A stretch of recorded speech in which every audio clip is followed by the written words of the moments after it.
Hello, welcome, Cabbage here. This will be the fourth and final part of the crash course on shutdowns in Japanese mobile games. Thanks for watching up to now. This will be a more fun video than part 3. In that one, I covered some of the core frustrations global players have when playing Japanese mobile games, and it covered some of my core frustrations in dealing with global players that have not yet been enlightened. But I encourage people to have a look at the comments of part 3. Lots of interesting points raised there. And then to finally give my opinion on the matter, the Japanese mobile game business model thrives in Japan in a unique way. It's kind of a goose that lays golden eggs here and less so in other places. And if global players want to play Japanese mobile games, they need to understand that they are playing on Japanese turf by Japanese rules, that Japan is a swamp where foreign ideas don't grow, and that to successfully have more fun than stress, we have to adjust our expectations, whether we spend or go free to play. If our expectations match our spending level, we can have a more zen experience in the game. And you can watch any of the videos I've made in the last 5 years to find out how to do that. But here in part 4, in the case of near reincarnation, let's forget all about part 3. Let's forget about the economies. I believe the game doesn't care about making a profit because it has goals different from the typical mobile game. If you thought that near reincarnation was not trying too hard to get people to spend, well, I agree with you. But whereas some people might think this is a missed opportunity by the developers, I think it is purposeful. I feel the game is on a timeline that is independent of not only global revenue, but quite possibly JP revenue too, so let's sit back and enjoy it. In this video, let's talk about 4 topics. 1, the future of near reincarnation post-shutdown. 2, why I believe the game doesn't care about making a profit. 3, a list of choices the developers made to lower the cost of developing the game. And 4, asking, what is the purpose of reincarnation, if not to turn a profit? As for the future, post-shutdown, I got a lot of comments of what has happened with other games, and there are many possibilities. The console game is, I think, what most people hope for, including me, but it really has the lowest chance of happening. I cannot think of one console game that grew out of a successful mobile game of an original property, and furthermore, I can't think of any characters that were originals from a mobile game appearing in a console game. Like Rain and Laswell from Brave Exvius, they haven't appeared in a Dissidia game, a console game anyway. I don't think they've appeared in a Kingdom Hearts game, to say nothing of having their own console game. Monster Strike did get a Nintendo DS game that drew heavily on its original anime, but it was actually a pale imitation of the original mobile game, so I don't count it. What we want is a console game that builds on and surpasses the mobile experience.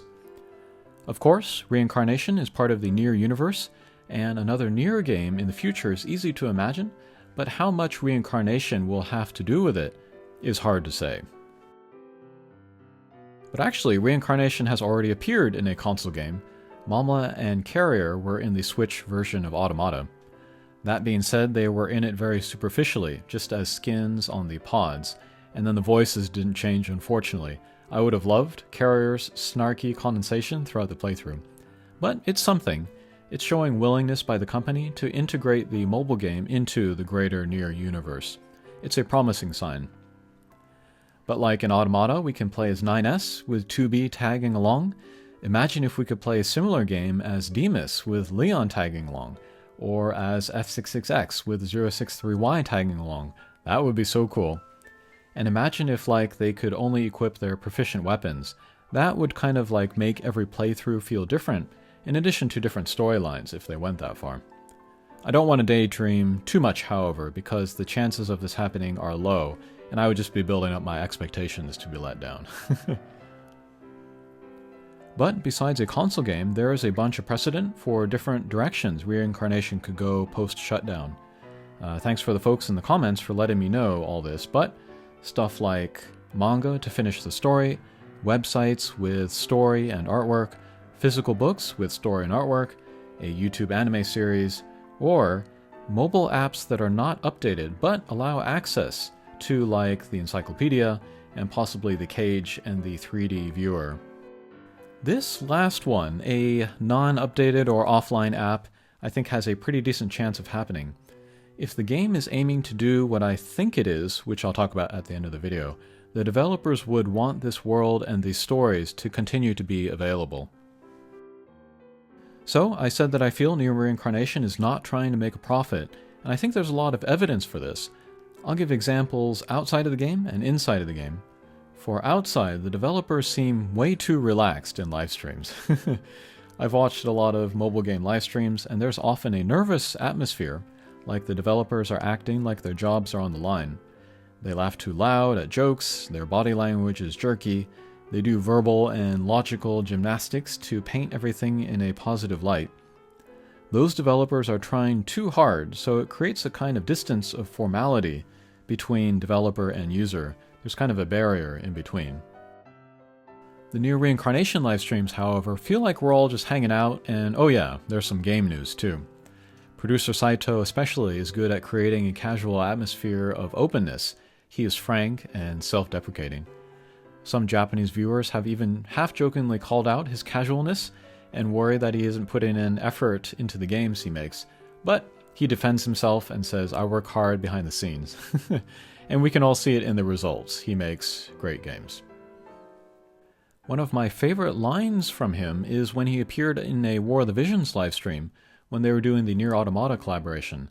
They showed the cutscenes from the limit breaks of the characters, and they asked producer Saito what he thought, and he said, "They look better than the original game." That was an obvious lie, and it drew a big laugh, but it showed his sense of humor and willingness to poke fun not only at himself, but his game. One interesting thing, however, is that he has never poked fun at Near Reincarnation in that same way. He's always been very serious in saying, "We hope you play it. This game has an important role in the Nier universe." He clearly believes in the project, and the proof is in the pudding. But to continue on evidence for the idea that the game is not trying to turn a profit, director Matsukawa, after revealing new banners, always uses the phrase, "Don't kill yourself pulling for them." And like when producer Yoshida joined to promote Final Fantasy XIV, producer Saito seemed way more interested in probing producer Yoshida's private life than promoting the collaboration. And when producer Saito does his product reads at the end, he's always like, "You know the drill, folks, time for me to earn my paycheck." I talked about the lack of pressure from developers on users to pull, and that's what I see this as. They're respecting the audience. They are not desperate for numbers. That's why when the voice actor for Emil joined and urged players to pull more in the Hatcher, it stuck out tonally like a sore thumb, and I imagine the developers were angry about it. But that lack of pressure exists in-game too.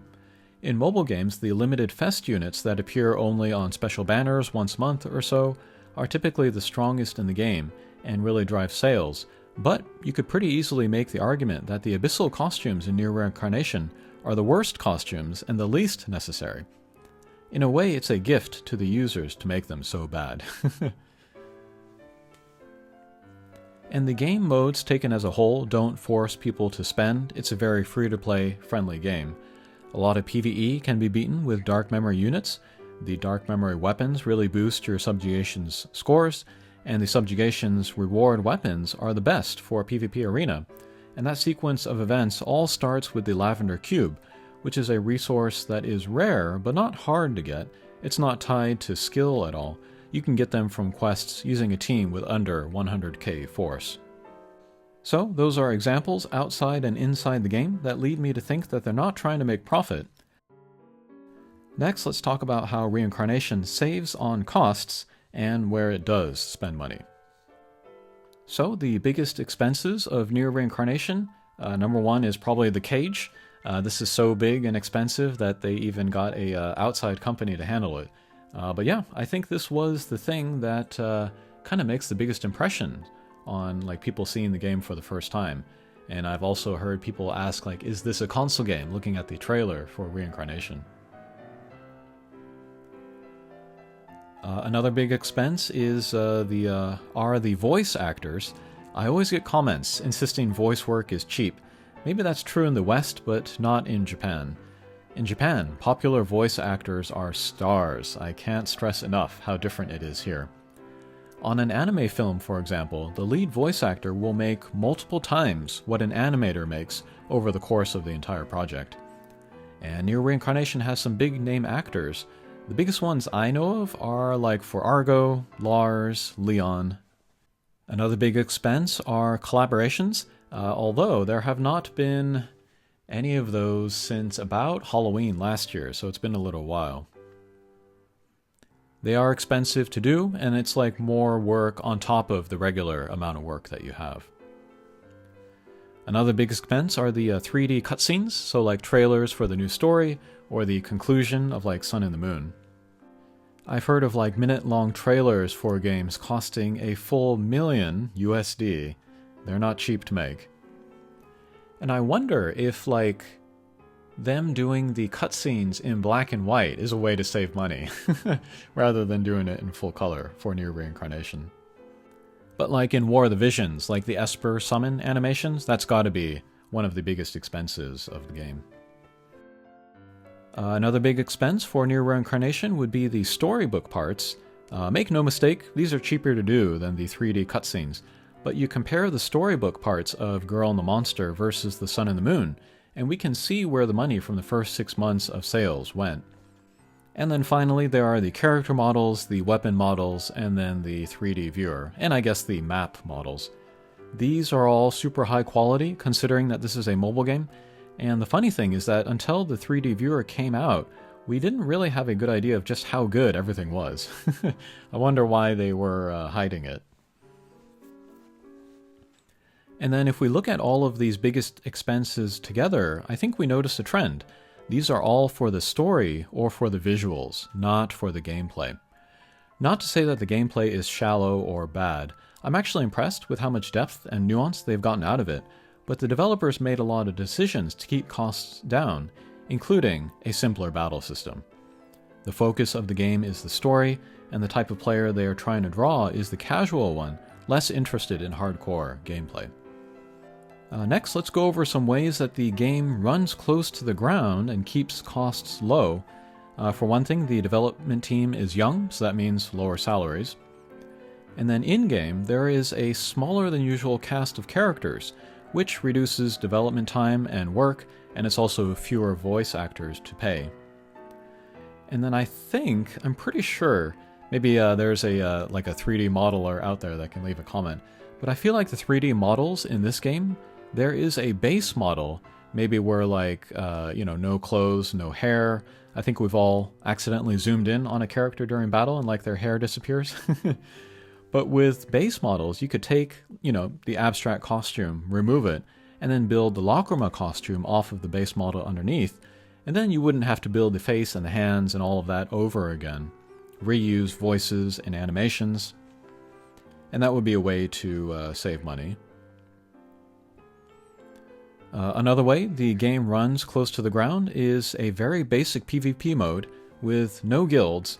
That lowers server costs and like maintenance time. There are fewer collaborations, like I just pointed out. Again, they're expensive and take extra work. And then, I don't know if anybody's even noticed this, but there are 0 global exclusives.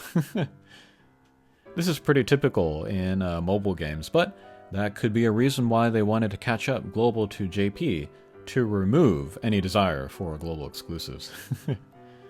And then a lot of story elements that are text-heavy. They're not cutscenes. This is also cheap to put out, but actually a surprising amount of it has full voice acting, which is not cheap. Some of it is read by Mama, even though it is another character story, and that's another way to save money. And then, I hate to use the term, but milking game modes for as long as they can. Tower was drawn out over 2 years, to what we can assume is the completion without changing the fundamental way to play. Subjugations is drawn out over nearly 2 years using the same boss model and requiring more or less the same strategy. PvP has been pretty much unchanged since launch. They are fun modes and each has their fans, but compared to other games, relatively static. Not that I'm complaining, it's like the early Rolling Stones discography. Every album sounds pretty similar, but they're all great too. And then, again, a relatively simple battle system to keep costs low. And to elaborate on the battle system, it's essentially Final Fantasy IV, which introduced the active time battle system. I can't remember if it was available on the global versions at launch. They made some adjustments to the game because they thought it would be too difficult for the global audience. But in the Japanese version at least, there was an option to change battle from wait to active, and what would happen is that gauges would fill for party members and enemies, and the enemies would act whenever their gauges fill, regardless of what the players were doing, and it was more of a challenging way to play compared to the old turn-based systems of like the 8-bit Dragon Quest and Final Fantasy games. So, very old system, and not that complicated or expensive to run or develop for when compared to, say, Punishing Grey Raven. I bring up Punishing Grey Raven because I often hear Reincarnation should have done something like that, but these games have different goals. Reincarnation's goal is to tell a story, while Punishing Grey Raven's goal is to turn a profit. Reincarnation is only trying to limp over the finish line to tell its story to completion, while PGR is trying to do what most every other mobile game is trying to do, which is last as long as it can, 5 years or more. PGR is obviously the more expensive game to produce, and it is hoping to make that money back and more. So, rather than turning a profit on Nier Reincarnation, these developers are interested in telling their stories and will not shut down the game until they do that, or at least I want to believe that, based on the developer behavior so far. But the final topic here is the question I have: why? What is the purpose of Reincarnation? Producer Saito has said multiple times that Reincarnation plays an important role in the Nier universe, and I wonder, important in what way? I look at Reincarnation and Automata on the Switch, and the anime, and Reincarnation appearing in Final Fantasy XIV. Is this recent swell of Nier content all leading to something? I can only think of a new console game. It would be the only thing that would cap all of this in a way that the fans would be satisfied with. So, if Reincarnation was part of a bigger movement to build hype for a future project, it would make more sense for it to run even at a loss, because it would be essentially spending for advertising, investing now to make it back on that future project, and perhaps using Reincarnation as a training ground of these young developers for that future product. And if it were here to set up that future project, it would make more sense to continue to have these stories available after Shutdown, which points to maybe an offline app. And that actually makes me excited for the future of Nier beyond the Reincarnation Shutdown. I'm not saying I'm looking forward to the Shutdown, but I see it as a step in the greater process, and I'll enjoy it while I can. If the next Nier game prominently features Reincarnation characters, and they release it on PS5, goddammit, I'll buy a PS5. Okay, so that'll conclude my series on shutdowns of Japanese mobile games. I've enjoyed making these, and I've enjoyed reading the comments that you have left. Thanks for watching, and we'll see you again. Take care.